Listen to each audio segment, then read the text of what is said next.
sana Mheshimiwa Spika. Mheshimiwa Waziri Mkuu, ukizingatia sheria ya uwekezaji Tanzania Investment in Special Economic Zone ya mwaka 2025, mradi wa LNG wa Kusini ni kipaumbele cha taifa kuanzia mwaka 2014 na sasa hivi ni miaka takriban 12 ishapita. Ni zuio lipi la kisheria au la kisera ambalo linasababisha mradi huo usitekelezwe? Asante sana. Mheshimiwa Waziri Mkuu. Mheshimiwa Spika, kwanza ni mpongeze Mheshimiwa mbunge kwa kufuatilia jambo hilo kubwa lenye maslahi mapana kwa nchi yetu. Mradi anaoulizia ni mradi mkubwa zaidi kuwahi kutokea kwenye mpangilio wa nchi yetu ambao ni wa takribani dola za Kimarekani bilioni 42, takribani shilingi za Kitanzania trilioni 100. Ni mradi mkubwa. Niseme kwamba hakuna zuio la kisheria wala kikanuni linalofanya mradi huo usitekelezwe. Kinachofanyika Mheshimiwa Spika ni masuala ya majadiliano, na Mheshimiwa Spika, kwa kutambua ukubwa wa mradi huo na kwamba nchi yetu haijawahi kuingia kwenye uwekezaji mkubwa kama huo, tuliona kwa kweli ili kuweza kuitendea haki nchi yetu na rasilimali zilizoko ndani ya nchi yetu, ni vyema serikali ikawa makini katika kila kipengele cha majadiliano ili kuweza kulinda maslahi mapana ya nchi yetu. Lakini neno la faraja kwa Mheshimiwa mbunge na bunge lako tukufu ni kwamba majadiliano yanaendelea vizuri na yako hatua nzuri, na yanasonga mbele na yanaelekea kuhitimishwa, na ni vipengele vichache ambavyo bado viko kwenye hatua za umaliziaji wa majadiliano ili kuweza kuhakikisha kwamba sasa tunaenda kwenye utekelezaji wa mradi huo mkubwa. Mheshimiwa Spika, vipengele ambavyo vilikuwa vinajadiliwa ni vingi, lakini baadhi tu ambavyo tulikuwa tunatamani kama nchi lazima pia viangaliwe pamoja na yale mengine makubwa, lakini baadhi ya vipengele vingine ambavyo navyo tuliona tuviangalie ni lazima iwepo angalau 3% ama zaidi ya gesi itakayozalishwa itumike ndani ya nchi. Mwanzoni mapendekezo yaliyokuwa yamewekwa mezani ilikuwa ukishafanyika uwekezaji gesi iende nje. Sasa lile tuliona kama nchi na mabadiliko ya dunia yanayoendelea kila siku, lazima pia pawe na gesi ambayo itatumika kwa matumizi ya ndani ya nchi. Lakini lingine tuliona lazima pawe na ushiriki wa makampuni ya kizawa. Mheshimiwa Spika, mara zote Mheshimiwa Rais amekuwa akielekeza kwamba ili tujenge uchumi ulio imara na tax base iliyopana, lazima tuyajengee uwezo makampuni ya kizawa. Kwa hiyo hilo na lenyewe lilikuwa moja ya jambo ambalo ilikuwa lazima lizingatiwe katika makubaliano yatakayofanyika. Na Mheshimiwa Spika, kwa kuwa jambo hili ni kubwa, punde litakapokuwa limekamilika tutaendelea kutoa taarifa hata hapa bungeni ili kuweza kuhakikisha kwamba bunge lako tukufu nalo linajua nini serikali inafanya kwenye jambo hili kubwa. Asante. Mheshimiwa Timida Mpoki Fyondo.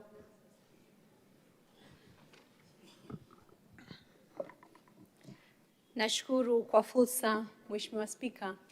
Mheshimiwa Waziri Mkuu, kwa mujibu wa takwimu mbalimbali za kitaifa, kati ya vijana 600,000 hadi vijana 1,000,000 wanaingia katika soko la ajira kila mwaka, huku ajira zinazozalishwa zikiwa hazina uwiano mkubwa na vijana wanaoingia katika soko la ajira. Je, serikali ina mkakati gani wa kuwawezesha vijana kuwekeza na kuwaunganisha vijana na wawekezaji mbalimbali ndani na nje ya nchi ili kuweza kukuza wigo wa ajira zao?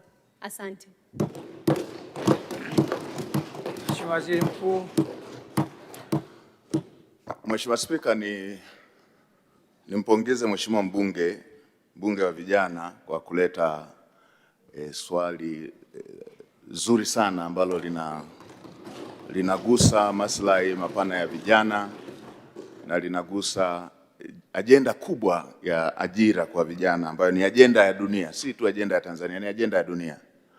Na Mheshimiwa Spika, jambo alilosema ni la ukweli kwamba vijana wengi wanaingia katika soko la ajira duniani na hapa nchini kwetu. Na Mheshimiwa Spika, zamani ilikuwa vijana wakiwa bado wako kwenye masomo tu, wakitumia wamaliza middle school wanaelekea vyuo, na wengine wakiwa vyuoni walikuwa wanapokea barua za kuambiwa wachague kazi wanayotaka kwenda kufanya. Anakuwa na barua 1, 2, 3 achague kazi. Lakini Mheshimiwa Spika, kwa sasa si jambo la ajabu kukuta mstaafu yuko na graduates 2, 3 wakiwa tegemezi kwake. Kwa hiyo ni jambo kubwa, hii ni ajenda kubwa ambayo Mheshimiwa mbunge ameileta. Na Mheshimiwa Spika, Mheshimiwa mbunge amesema serikali ina mkakati gani? Moja, Mheshimiwa Spika, ipo kwenye ilani ya uchaguzi ya mwaka 2025-30 ya kutengeneza ajira zipatazo zaidi ya milioni 8. Mheshimiwa Spika, hili si andiko tu la ilani, ni andiko ambalo limewekwa kwenye mikakati ya utekelezaji, ikiwemo mipango ya mwaka mmoja na ile mipango ya miaka 5 ambayo ipo kwenye dira ya taifa 2050. Lile pato tunaloliongelea la takribani dola trilioni 1 ifikapo 2050, tunatarajia mchango mkubwa utoke kwa vijana. Na vijana hawa tunaandaa mazingira bora ambayo yatawawezesha kupata ajira ndani ya sekta ya umma, lakini pia kwa wingi katika sekta binafsi. Mheshimiwa Spika, ni vitu gani tunavyovifanya? Tayari tumepitisha kwenye sheria yetu ya uwekezaji ya sheria namba 6 ya mwaka 2025, ambapo sasa vijana wanaweza kunufaika na zile incentive ambazo walikuwa wanapata wawekezaji wakubwa. Sasa tumepeleka kwamba hata vijana wa Kitanzania wanaweza, wakishapata cheti kile cha TISEZA, wanaweza wakanufaika na vile vivutio ambavyo wawekezaji wakubwa walikuwa wanapata. Ni nini tunaongelea hapo? Wataweza kupata ardhi, wataweza kupata mapunguzo kwenye masuala ya kodi, ushuru pamoja na tozo mbalimbali. Lakini pia kwenye yale madirisha ambayo wawekezaji wakubwa walikuwa wanapata, sasa tumefungua kwamba vijana na wenyewe wanaweza wakapata fursa hizo. Dirisha la kuwanufaisha na masuala ya viwanda, dirisha la kuwanufaisha na masuala ya kupata masoko, lakini pia dirisha la kuwaunganisha na taasisi za kifedha, ambalo na lenyewe lilikuwa moja ya jambo kubwa linalowakwamisha vijana wetu. Mheshimiwa Spika, si hilo tu. Mheshimiwa Rais ameunda wizara mpya ambayo inashughulika na masuala ya vijana, tena iko ofisi ya Rais. Mheshimiwa Spika, wizara hii Mheshimiwa Rais hajaiunda tu ili ipate waziri. Mheshimiwa Rais kuna maelekezo ambayo ameyatoa ya kufanyia kazi, ambayo tayari tumeshaanza kufanya kazi kwa kushirikiana na wizara hiyo ya vijana, ambapo tunataka vijana hawa wanufaike na fursa zinazojitokeza. Baadhi ya fursa ambazo zinajitokeza, Mheshimiwa Spika, ni pamoja na serikali imefungua lile dirisha la Export Guarantee Scheme, ambapo ndani ya mwaka huu au within mwaka huu tunatarajia dirisha hilo la kutoa dhamana kwa vijana wanaokosa dhamana lianze kutumika kwa ukubwa wake, ambapo sasa itakuwa kampuni ya kutoa dhamana kwa vijana, ambapo vijana wengi wataweza kunufaika zaidi na dirisha hilo la kuweza kupata dhamana, ambapo tayari hivi tunavyoongea ndani ya Benki Kuu ya Tanzania kuna shilingi bilioni 280 ambazo zimewekwa kwa ajili ya kutumika kama dhamana kwa vijana. Na Mheshimiwa Spika, jambo hili ambalo Mheshimiwa mbunge ameliongea, mimi ni moja ya watu ambao nimeliishi. Nilipomaliza chuo kikuu nilifanya kazi za kubeba zege na kufyatua tofali na mke wangu akifanya kazi ya mamalishe. Kwa hiyo najua adha ya kijana kukosa ajira, na Mheshimiwa Spika, tumeshaanza hata kuongea kwamba vijana wanapata mikopo wakiwa kwenye masomo, wakimaliza wakapata vyeti vyao vile, wanahangaika kupata mikopo kwa sababu hawana dhamana. Tumeanza kuwaza kupitia maelekezo yale ambayo Mheshimiwa Rais aliyaelekeza kutafuta namna ya kuamua vijana hawa. Mheshimiwa Spika, tumeanza kuwaza kwamba kijana aweze kutumia cheti chake kile alichohitimu kuweza kukopa. Kama akamaliza famasia na imejulikana amemaliza famasia, aweze kutumia cheti chake kile kukopa aanzishe famasi. Kama amemaliza uhandisi na ana cheti chake cha uhandisi, anahitaji vifaa vya umeme, aweze kutumia cheti chake kama dhamana, aweze kupata mikopo hiyo. Kwa hiyo jambo hili tutalileta hapa bungeni, Mheshimiwa Spika, tutakapokuwa tumemaliza hiyo sheria ambayo tunataka itengeneze kampuni ya kutoa dhamana, lakini pia ya kuweka dhamana mali ambazo zinaweza zikahamishika. Mheshimiwa Spika, nakushukuru. Ni swali zuri na serikali inafanyia kazi kwa ukubwa wa ajenda hiyo ya ajira kwa vijana. Asante Mheshimiwa Waziri Mkuu. Mheshimiwa Nasria Nasir Ali.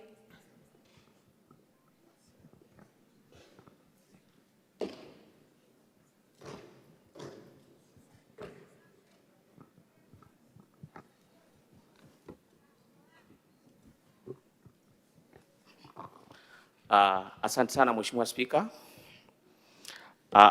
Awali yote kwa naomba ridhaa yako Mheshimiwa Spika, niweze kutumia mkalimani wa lugha ya alama wakati nachangia na nauliza swali kwa Mheshimiwa Waziri Mkuu. Unaniruhusu niweze kukaa? Anaweza kukaa.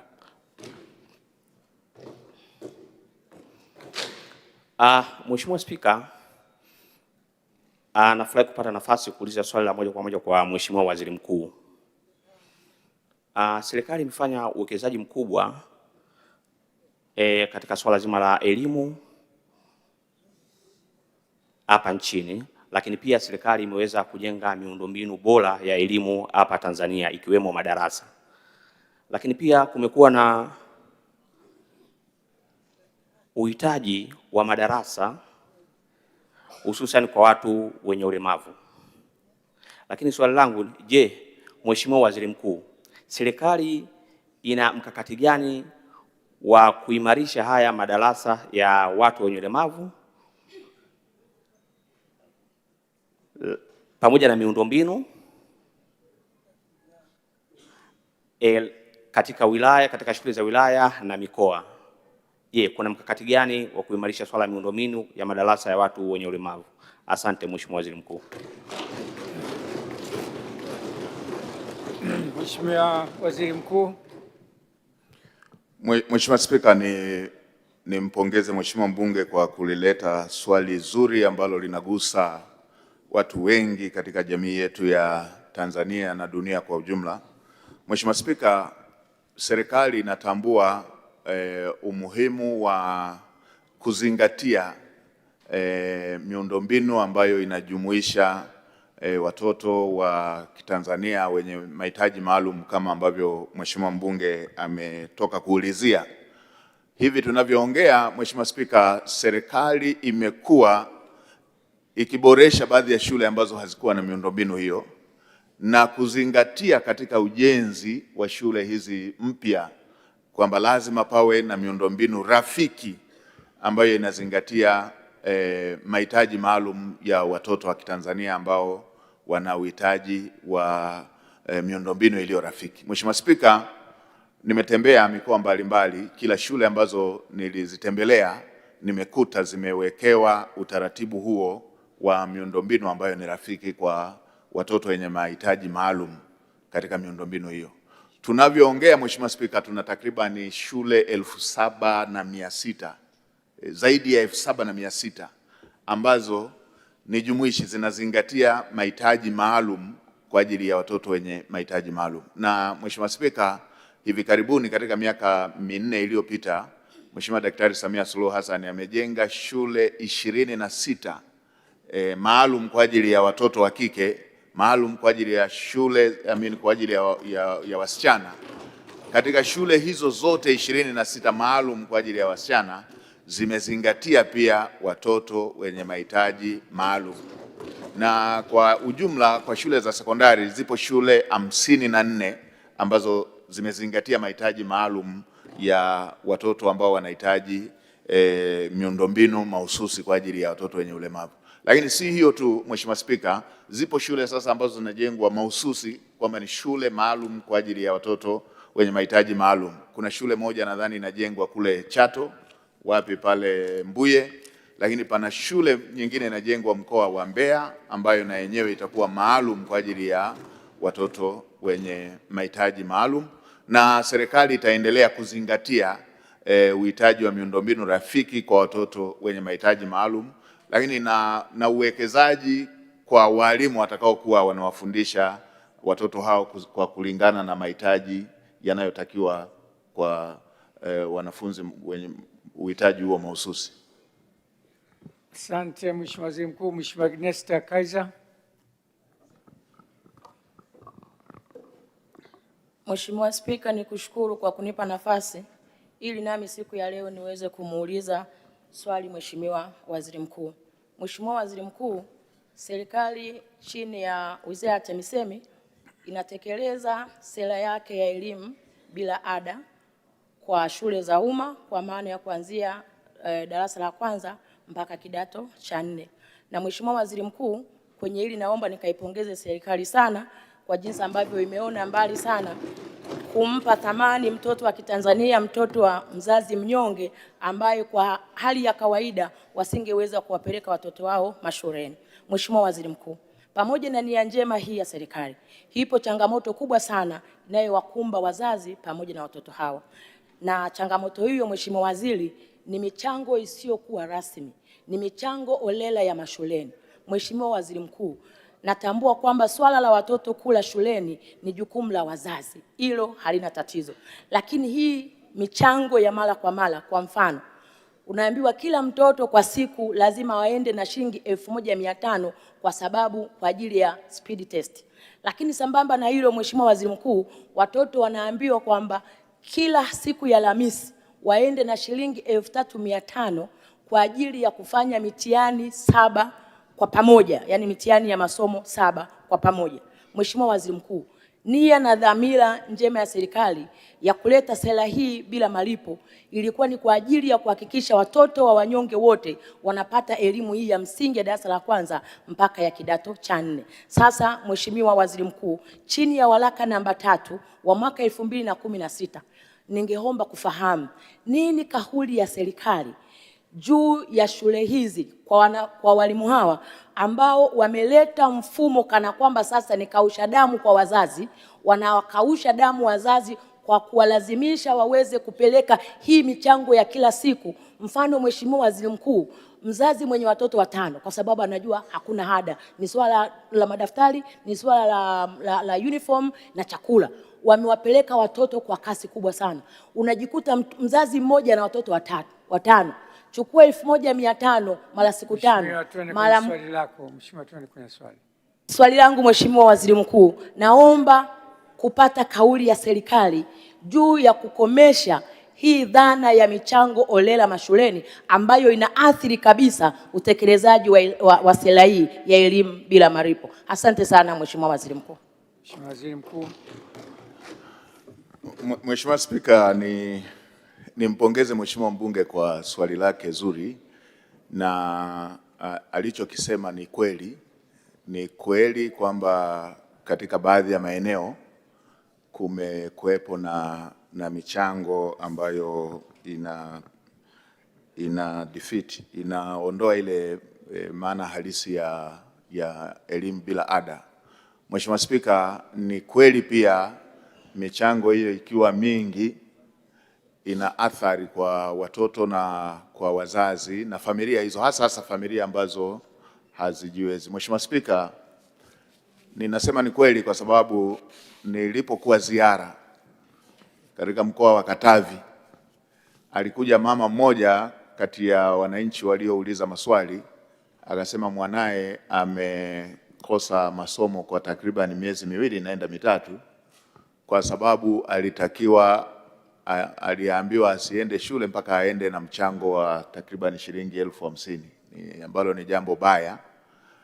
Mtoto kukosa masomo kwa sababu mzazi wake amekosa michango. Mheshimiwa Spika, nilielekeza mtoto yule arudishwe shuleni, na nimpongeze Mheshimiwa Mkuu wa Mkoa, amenipa taarifa kwamba yule mtoto alirudishwa shuleni, na nilielekeza mamlaka zinazohusika na masuala ya nidhamu kwa walimu wetu wamwite yule mwalimu mkuu kwa uzembe huo, kwamba mtoto ameweza kukosa masomo, ameweza kutokuwepo shuleni muda wote ule, na wao wakaendelea na maisha kama vile hakuna kitu kilichotokea, na lenyewe hilo tutaendelea kuchukua hatua. Mheshimiwa Spika, Mheshimiwa mbunge ameweka wazi kwamba yapo mambo ambayo ni ya msingi, na mimi niwapongeze walimu katika maeneo mengi wamefanya hivyo kwa nia njema ya kutaka watoto wafanye vizuri, bila kwenda moja kwa moja tu kwenye eneo hilo ambalo pengine limepitiliza na kuleta athari.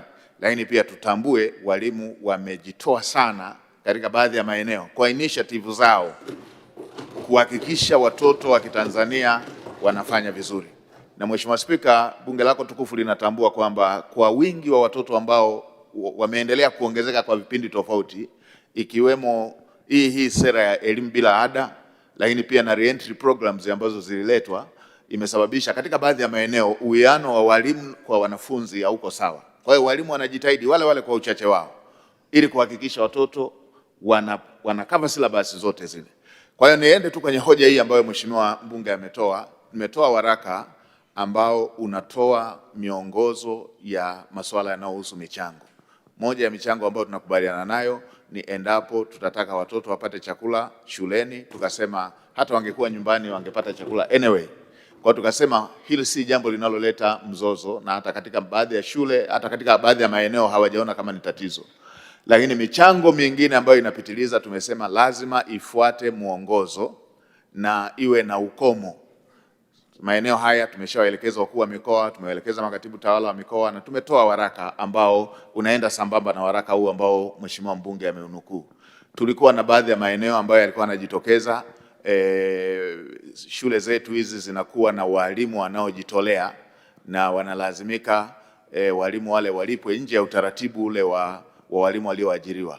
Nimeelekeza halmashauri zote ziweke bajeti za mapato ya ndani kuweza kuhakikisha kwamba walimu wale ambao wanawaongezea kwa ajili ya kuwafundisha watoto wetu walipwe kutoka katika vyanzo vile, kwa sababu wazo lenyewe la kuwa na walimu wa kutosheleza ni wazo zuri, kwa sababu hata sisi hapa waheshimiwa wabunge, mnakumbuka kuna wakati kulikuwepo na utaratibu, enzi zile kulikuwepo na utaratibu wa tuition.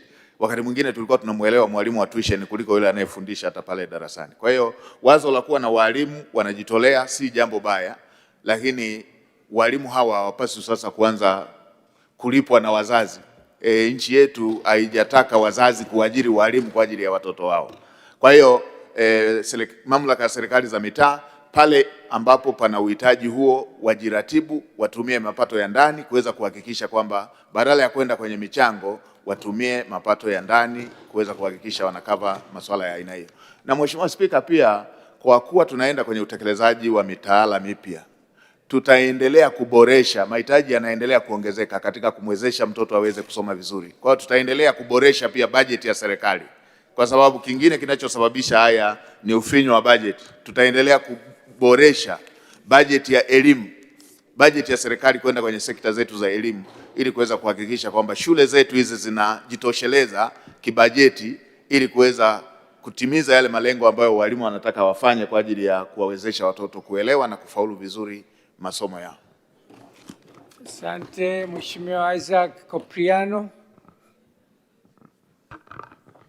Mheshimiwa Spika, nashukuru nami kwa kupata nafasi ya kumuuliza swali Mheshimiwa Waziri Mkuu.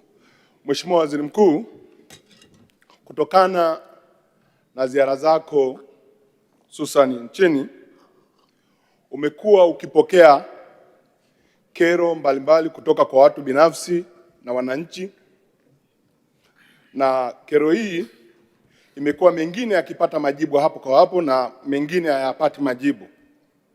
na majibu mengine kwenye timu ile ya tathmini na ufuatiliaji, majibu mengine ni hafifu.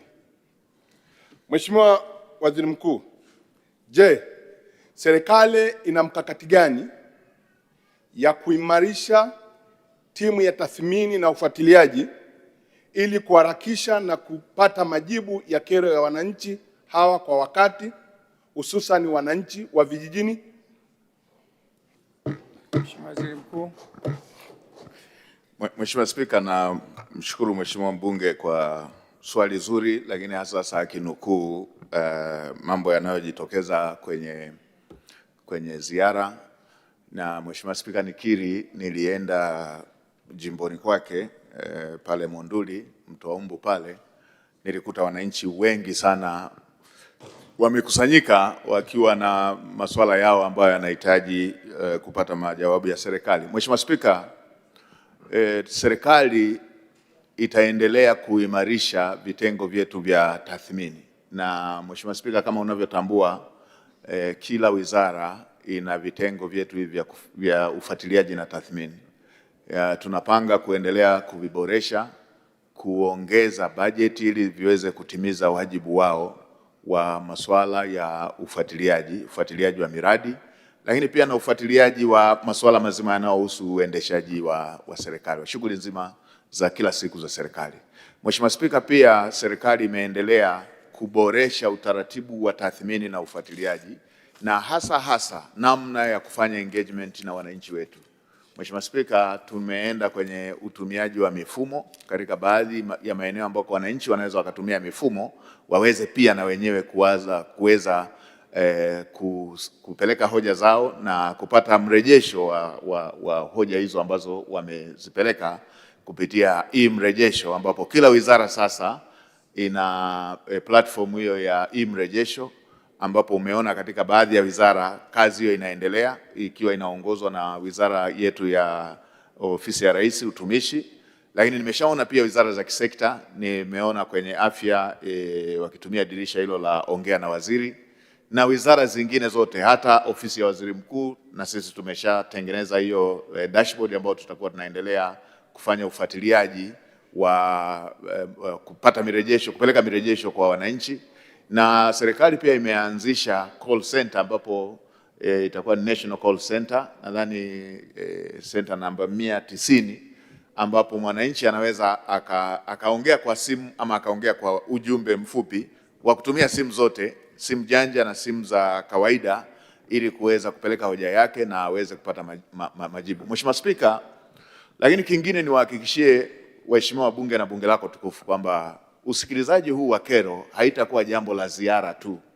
Tumeimarisha utaratibu ambao sasa tutataka kila mwezi pawe na jedwali, mwananchi gani alifika katika ofisi ya serikali, alienda na hoja gani, na ile hoja imetekelezwaje katika ngazi ambayo mwananchi aliipeleka. Kama ni ngazi ya kijiji, watasema walipokea hoja kutoka kwa mwananchi gani, inahusu kitu gani, namba yake ya simu ni ipi, na wameitatua namna gani. Kama hawajaitatua, tunataka turejeshe utaratibu wa kiongozi wa serikali kubeba hoja ya wananchi kuipeleka katika ngazi inayohusika, badala utaratibu ambao umeanza kuzoeleka wa kila mwananchi kuhangaika yeye mwenyewe kupambana kutafuta kupeleka hoja katika ngazi ya juu, ili hali serikali imeshapokea hoja hiyo katika ngazi zinazohusika. Kwa hiyo utaratibu huu tutaendelea kupokea taarifa zake za kila mwezi, za kila ngazi, na hapo ndipo tutakapoanza kupimana kwa utekelezaji wa majukumu yanayohusu wananchi, badala ya kupimana kwa kukaa sana ofisini kwamba huyu ameshakaa miaka kadhaa anastahili kupandishwa daraja. Asante sana Mheshimiwa Waziri Mkuu, na kushukuru sana kwa majibu mazuri. Muda wetu umekwisha wa maswali ya Waziri Mkuu. Nashukuru sana.